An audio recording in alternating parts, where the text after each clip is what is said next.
Okay ఆవిడ మందార మకరంద మాధుర్యమునకే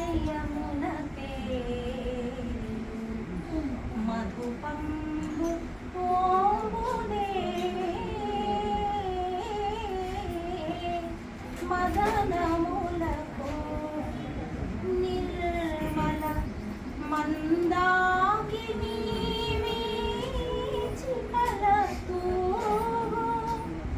రాయంచనునే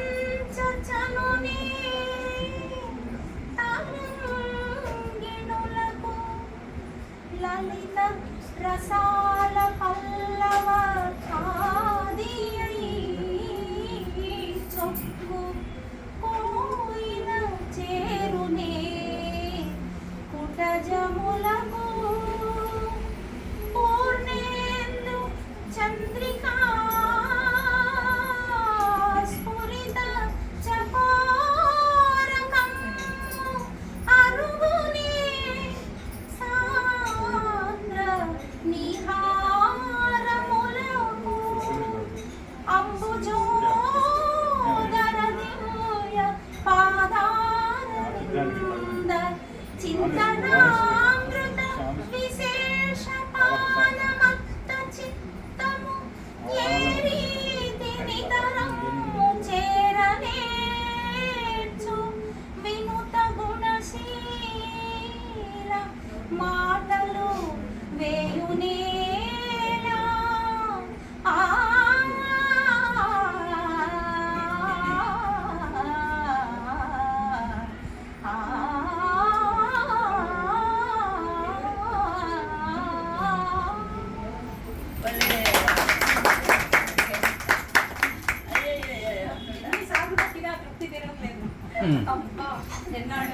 జన్మ జన్మలు ఏం చేసేవారు చెప్పండి.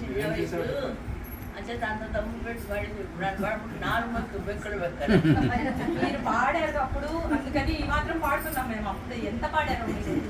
భక్త ప్రహ్లాద్ ఒక్కటి చాలమ్మా, అది లవకుశ. ఆ రెండే మాస్టర్ మీద కూడా మాకు ఎంత ఇష్టమో. మాస్టర్ అప్పుడు ఏమనుకునే వాళ్ళం, రేడియోలో సుశీల ఘంటసాల పాడతారంటే వాళ్ళు అక్కడ రేడియో నిలబడి పాడుతుంటారు.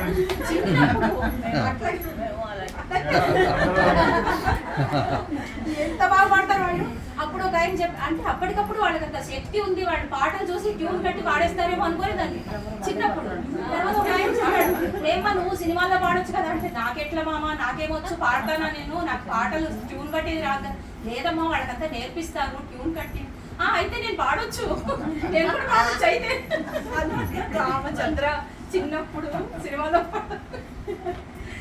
సాయిరామ్ ఇప్పటికీ తెలుసుకున్నాం, పాట ఉంటే చాలు, పాడుతూ ఉంటే చాలు.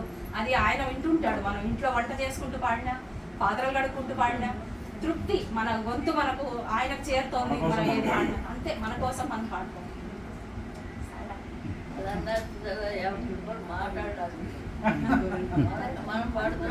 అంతే, ఆయన మనకు ఆ ఛాన్స్ ఇచ్చాడు పాడుకోలే.